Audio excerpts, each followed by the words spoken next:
Bienvenidos a esta materia de marco legal de las organizaciones. Continuamos con nuestro tercer video de esta sesión número 3. De ahí, una vez que vimos ya las fuentes, empezamos a ver la parte del comerciante, que aquí es donde ya interviene un poco más las definiciones que traen los compañeros y las exposiciones. Entonces yo nada más le doy entrada previo al trabajo de los compañeros en que el comerciante, citando la actividad de comercio como la actividad lucrativa que consiste en la intermediación directa o indirecta. El comercio es la actividad lucrativa que consiste en la intermediación directa o indirecta entre productores y consumidores de bienes o servicios, con la finalidad de facilitar y promover la circulación de la riqueza. Para esto existe un sujeto idóneo, el comerciante, que es el que realiza toda la actividad antes descrita.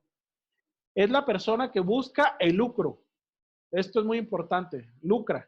Realiza actos de comercio haciendo con ellos su profesión habitual, su modus vivendi. De ahí él vive, de ahí saca su recurso económico. Se llama comerciante en general a toda persona que hace la profesión de la compraventa de mercancía. Se llama comerciante en particular al que compra y hace hace fábrica de mercancías para vender al por mayor o al menudeo, ¿sí? Compra y hace fábrica de mercancías para vender. Ese es comerciante, ¿qué dijimos? Comerciante en particular. Fabricación de mercancías. Entonces, dentro de la definición de comerciante, los actos de los comerciantes se presumen siempre actos de comercio, salvo la prueba de lo contrario. ¿Sí? Todo lo que haga el comerciante, aunque no sea las adquisiciones que haga el comerciante, se presumen como acto de comercio, ¿no? El comerciante es una persona física o moral, establecida, ¿sí? Que tenga su local, que tenga donde recibir quejas o algún citatorio, cuestiones de ese tipo. Aunque en cualquier otra persona puede en forma eventual o accidentalmente realizar alguna operación de comercio, aun cuando no tenga establecimiento. Conforme el artículo 3 del Código de Comercio se reputa en derecho comercial aquí vienen tres situaciones. O sea, ¿a quién se le establece? Cuando se habla de que se reputa, es de que se señala como o se establece como comerciante a las personas que tienen capacidad legal para ejercer el comercio, que están constituidas, que están registradas en el SAT, que hacen declaraciones, que pagan sus impuestos, que tienen un lugar para recibir correspondencia, que tienen algunas características más en cuestiones de su logo, de su empresa como tal. Y dicen, y hacen de su ocupación ordinaria la cuestión del comercio. Se están establecidos y de diario generan compraventas. Ahora, las sociedades extranjeras, las agencias, las sucursales que ejerzan actos de comercio, un McDonald's, un Wendy's, una Heineken, que son sociedades extranjeras que ya están teniendo actividades comerciales, mercantiles y comerciales, claro, dentro de la República. Ahora, también son sociedades, y aquí las sociedades constituidas con arreglo de la ley mercantil dentro del territorio nacional. A esto se refiere ya a empresas constituidas legalmente en el territorio nacional. SADCBs, SDRLM, RIF, físicas, todas las morales, en fin, de acuerdo a la Ley General de Sociedades Mercantiles. Prácticamente es lo que nos está diciendo. Entonces, estas tres empresas son las que realmente pueden desarrollar la actividad comercial. A eso se les establece como comerciantes. Entonces, el sujeto del derecho, como tal, el comerciante, ¿sí? Como tal, el comerciante establece que los actos de los comerciantes se presumen siempre actos de comercio, salvo prueba del contrario. Eso ya lo habíamos leído allá arriba también. El comerciante es una persona física o moral. Válgame, está. Está repetido, sí, está repetido. Pero sí, prácticamente si nos vamos a quién es el sujeto del derecho mercantil, pues aquí vemos, o sea, son las mismas, por eso también está repetido esta diapositiva, porque ellos son los que son sujetos al derecho mercantil, ¿sí? Y al mismo tiempo nos establece, aquí nos establece también, el que no desarrolle o el que prácticamente no se constituya de manera adecuada o que no esté funcionando de forma adecuada, como marca la ley, ¿sí?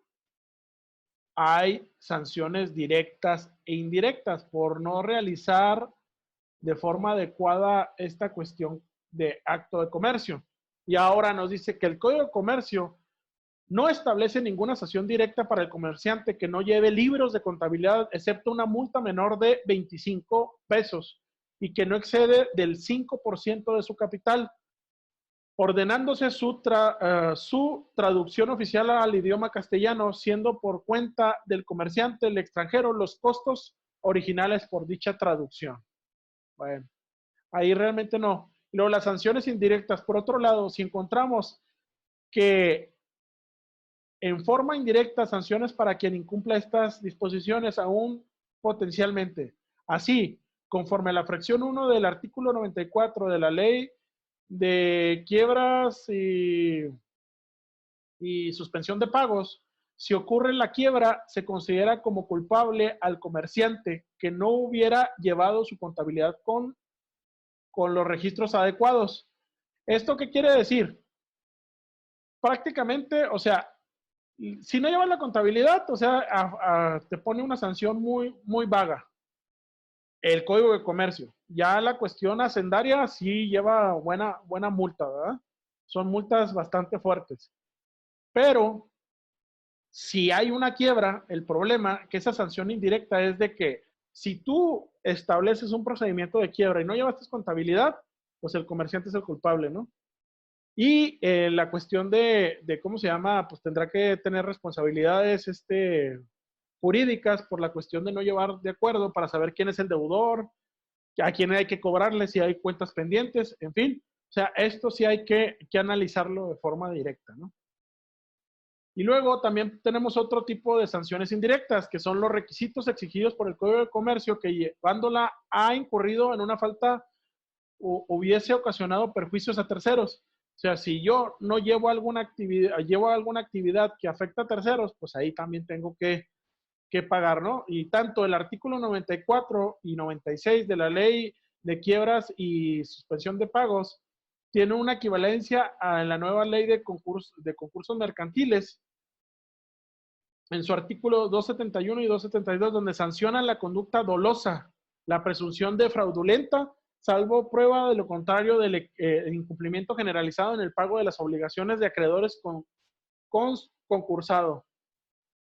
Yo sí tuve un caso de un cobro que traté de llevar a cabo junto con mis socios en una consultoría, porque es una gasera que cerró y una gasera que se dedicaba a estar abriendo y cerrando gaseras. Nos dimos cuenta porque buen rato estuvimos asesorándoles. Pero el detalle que cuando quebraban una gasera, mucho del capital y todo los equipamientos que tenían se la pasaban a la otra gasera y no tenían ni con qué pagar. Incluso el abogado fue a trató de hacer ahí un embargo, ya con un pagaré en mano, porque nos debían cerca de 200,000 pesos, y vio unos bochos y no se atrevió ¿cómo se llama? Pues a adjudicarse, bueno, no adjudicárselo, sino a dejarlos como sí, o sea, como prenda, ¿no? Para que no los pudieran vender. No, pero el abogado ya no le dio seguimiento y realmente, pues, esos embargos, pues, se deben de hacer de forma rápida y concisa porque, pues, empieza a pelear la gente por lo poquito que dejaron ahí de artículos y de mercancías o de equipamiento para podérselo adjudicar como parte pues, del cobro que el dinero que le deben, ¿no?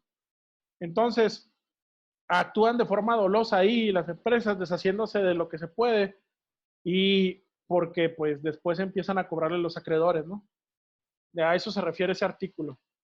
Ahora, entonces seguimos con las sanciones indirectas y aquí hablamos del procedimiento de suspensión de pagos contemplado en la ley de quiebras y suspensión de pagos. No parece más de la ley de concursos mercantiles, sino como una relativa equivalencia que encontramos en la primera etapa del procedimiento concursal. En sí, el procedimiento donde se está tratando de a quién se le debe. Y la llamada etapa de conciliación, hay que conciliar entre los diversos acreedores que hay, a quién se le va a pagar primero, con qué se le va a pagar, si es que se venden las cosas o es en especie, si de forma sustancial, qué es lo que se va a hacer, qué variantes se van a utilizar. Entonces, el factor aleatorio de razón para que se dé la sanción es que se presente la quiebra. En este caso, habrá una sanción directa. ¿Sí? O sea, ya una vez con la quiebra, pues se empezarán a hacer estos movimientos para que realmente se concreten los pagos a los acreedores. Entonces, conforme a la ley, a esta misma ley de quiebras, en la fracción 2, artículo 96, ocurre que la quiebra se reputará como fraudulenta cuando el comerciante no llevare todos los libros de contabilidad o los altere, falsificare o destruyere, en términos de hacer imposible deducir su verdadera situación. ¿Sí? ¿Por qué hacen esto? Con el fin de esconder pues cualquier mercancía o cualquier mueble o inmueble con el cual se puedan cobrar los acreedores. ¿Sí? Como lo que les platico, ¿no? Pues muchos descompuestos, pues muchas veces el abogado no quiere ni entrarle a hacer ahí el embargo, ¿no? Seguimos con algunas sanciones indirectas. Y dentro de esas sanciones indirectas, nuevamente nos hablan que una sanción indirecta también consistirá en que un comerciante que no presente libros de contabilidad que tuviera obligación de llevar no podrá solicitar que se declare el estado de suspensión de pagos. Sí, o sea, fiscalmente en muchos más grave no llevar libros o no conforme a la ley, es decir, en forma distinta, no hacer asientos correspondientes a las operaciones efectuadas, incumplimientos o inexactos fuera de los plazos respectivos, llevar doble juego de libros, alterar, raspar, tachar, perjuicios físicos, destruir o inutilizar los libros cuando no haya transcurrido el plazo durante el cual, conforme a la ley, se deben conservar, que son de 5 años. Sí, tenemos que nosotros resguardar nuestras contabilidades de 5 años, cuando menos. Y por parte, aquí vemos también otro punto de los aspectos considerados mercantiles por la doctrina. Empezamos a ver ya el tema de la empresa. Aquí en este tema ya suspendo la grabación y continuamos posteriormente.